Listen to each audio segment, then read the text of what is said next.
to pray for Uganda. I didn't want to mention the name of a country, but the Holy Spirit told me not to be afraid, because Uganda is like my home as well. I'm not a Ugandan. Yesterday I had a dream. I've had the dream 2 times.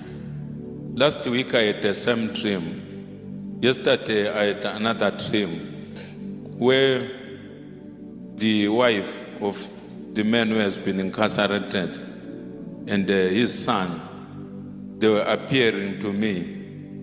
The dream which I had previously, not yesterday, it was as if I was near the river Nile.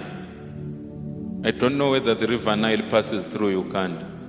It was as if I'm near the river Nile, far away from Kampala. It was in this direction, when Kampala was in this direction. So I was seated there praying near the river Nile, in the bush. And then all of a sudden, I saw the wife of this incarcerated man. They just appeared in the bush. And then they told me, "We have been looking for you."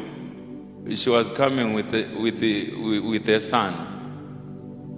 And then I said, "Why are you looking for me?" Because I was alone in the bush. I don't know how I had arrived in the bush. They said, "We have been looking for you so that you talk to the king." They called him the king. "You talk to the king of our country so that our father does not die in prison." I said, "But I've never met him." They said, "But to talk to kings," and they listen. I said, "I'll try to find a way, because there are 1 or 2 people that I know." And then I had the same dream yesterday. Yesterday I was seated towards the bottom part of a mountain, again in Uganda, but now I was near Kampala, maybe 50 kilometers away from Kampala, at the foot of the mountain, not exactly at the foot.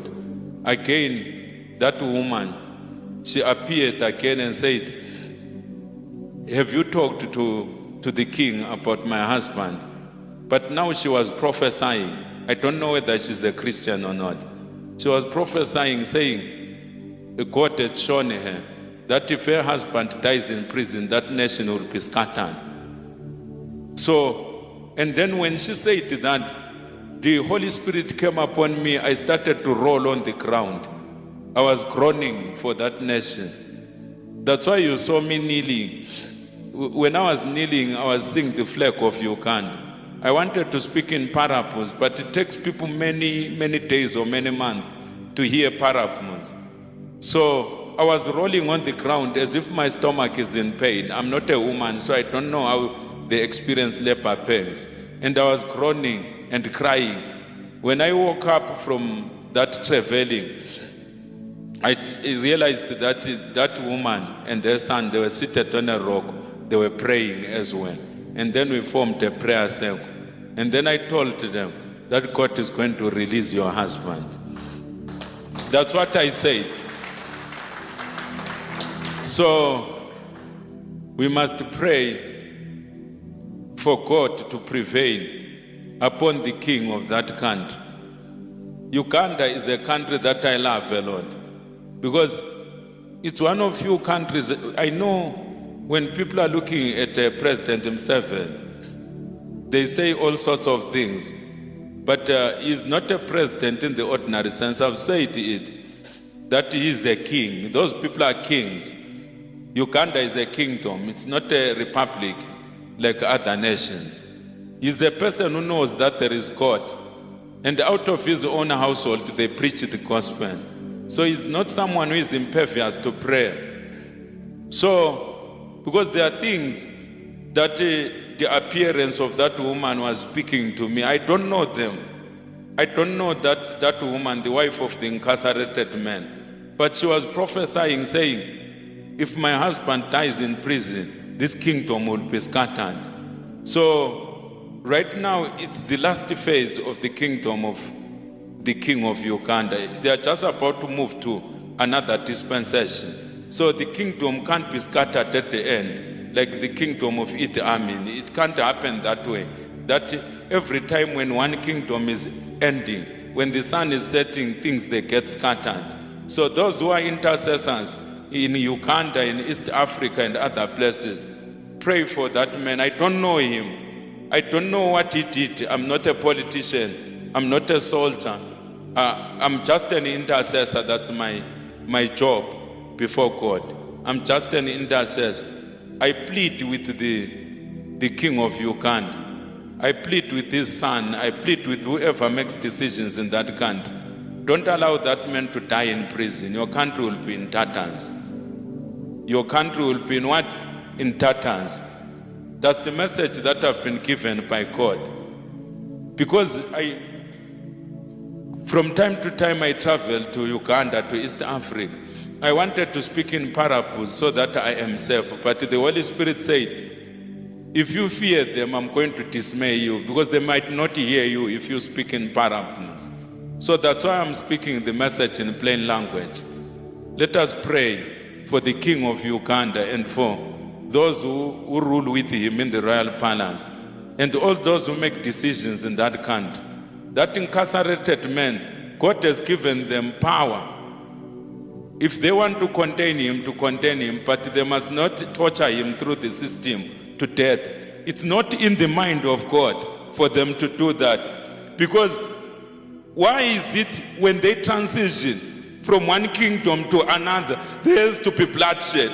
Why should it happen that way? Says the Spirit of the living God. He's saying we must pray for that, because God has preserved him since 1986. He preserved him in the bush. When his enemies were hunting him, he preserved him by his angels. They were praying for him. Let us pray for him as intercessors to loosen his heart. The heart of a king is in the hand of Yahweh. The heart of a king is in the hand of God. Let us intercede for Uganda so that Uganda is not scattered.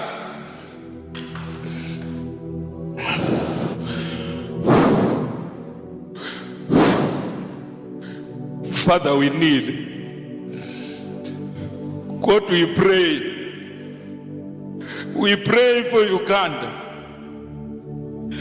We pray for Uganda.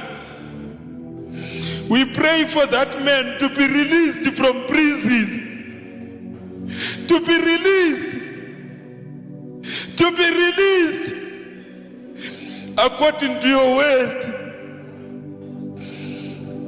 According to you.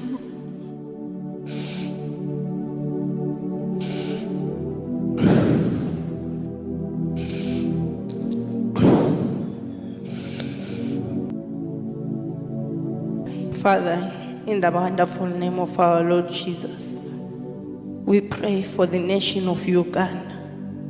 We pray that the nation will heed the word of the Lord and be preserved. We pray in the mighty name of Jesus for the King of Uganda to heed to the word of the Spirit of God. Father, we pray for the release of this man in Uganda. In the mighty name of Jesus, let them be released. Let him be released. Let him be released. In the mighty name of Jesus. In the mighty name of Jesus. In the mighty name of Jesus. In the mighty name of Jesus. In the mighty name of Jesus. We speak release. We speak release. We speak release. We speak release.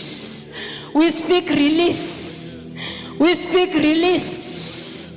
We speak release. We speak release.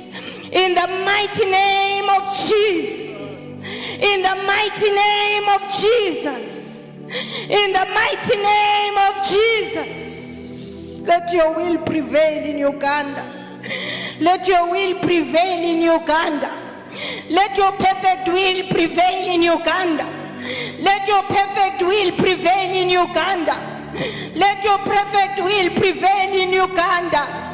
Let your perfect will prevail in Uganda. We cry for Uganda. We cry for Uganda. We cry for Uganda. We cry for Uganda. We intercede for Uganda. We intercede for Uganda. We cry for Uganda. We cry for Uganda.